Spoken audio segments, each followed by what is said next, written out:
Hi everyone, welcome to 5 Quote Shakespeare Hamlet Theme Analysis. In this series we looked at a total of 14 different themes, and in this one we're going to finish up the Revenge mini-series. In the Revenge mini-series there were a total of 4 videos. In the first one we looked at the 4 revenge subplots and tried to explain their significance. In the second one we looked at Hamlet's revenge dilemma and tried to explain why he couldn't commit revenge due to conflicting cultural influences. In the third video we looked at the revenge genre itself and we explored some of its plot features and compared it to the film John Wick. And in this video we'll do the thematic features to finish up the miniseries. Yeah, the John Wick part was a lot of fun, that was for sure. What I do in each video is first identify the important aspects of the theme and apply it to the play, and then we dig deeply into the text of each play and pull out several quotes to prove the connection. If you find these videos useful, please like and subscribe, and if you make a donation, you get a complete set of the PDFs I use in this series. See the description for details. As we've discussed, the hero must be a reluctant hero. The revenge hero must be conflicted about the actions he's compelled to take. John Wick doesn't necessarily want to go on a killing spree. He wants to get out of that world, but he's drawn back into it. The same with Hamlet. He doesn't want to do this. He's not the man for the job, as we've discussed. But without this conflict, the hero would be reduced to a mere psychopathic murderer, a villain. John Wick cuts through dozens and dozens of men who assumedly have families, DC, or at least some of them, but we have to be on their side because he doesn't really want to do it.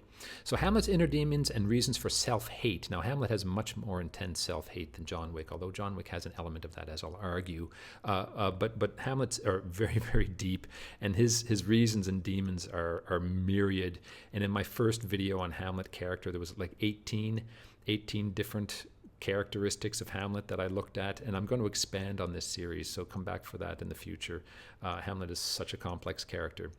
So the most immediate, but out of all of those character flaws and reasons for his own self-hate and reluctance to become the hero, the most immediate to the revenge theme are Hamlet's intellectual, sensitive, idealistic nature that prevent him from swift, heroic action, murderous action. You see, he can't do it because of these character traits, and he hates himself for it. So here he says, "Yet I." He's seen other people do amazing things, acting, and he says, and those guys can call up emotion out of almost nothing, and I can't do anything. Yet I, a dull and muddy-mettled rascal, peak and talk and complain like John a Dreams, unready of my cause, and I can say nothing to defend myself, and I can't do anything to defend the murder of a king, of my good father, do you see? So we see here he hates himself. He's filled with this self-hatred. He hates his soft, artsy, intellectual nature, probably because his father doesn't want a soft, artsy, intellectual son, as I've argued in other videos. And if you go back and watch the beginning of the play, the father is very, very demanding of a son who was not cut out for the murdering job, do you see? So here we see Hamlet. He's a John of Dreams. He's playing a killer, do you see? He's not a real killer. John Wick is a real killer, but Hamlet is not. And here we see this ridiculous crown, like a little boy on the side of his head. Do you see? He's not the man for this kind of job, and he hates himself for it. There's irony here too. He's fretting over the inability to speak, not act. He's not saying I can't act, I can't do anything. He's saying no, I can't even say anything. It's even worse than not being able to act. He can't even open his mouth. Do you see? Okay, so in John Wick we sympathize and identify with John because of his efforts to leave behind his life as a hitman and make himself civilized and worthy of the love of his wife. Yes, so we've talked about that already. He is filled with self-hate, as demonstrated in his conviction that he is a cursed monster. He is filled with the self-hate. He doesn't want to be this. Why would he want to leave it and pursue a life of love if he didn't hate what he was?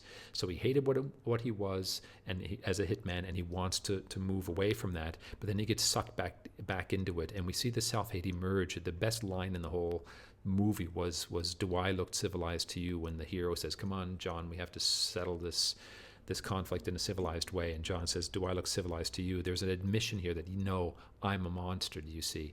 And it's not triumphant. It's sad. He didn't want to be this, and we don't want him to be that either. Although we do, because the action of the film was really, really fun to watch.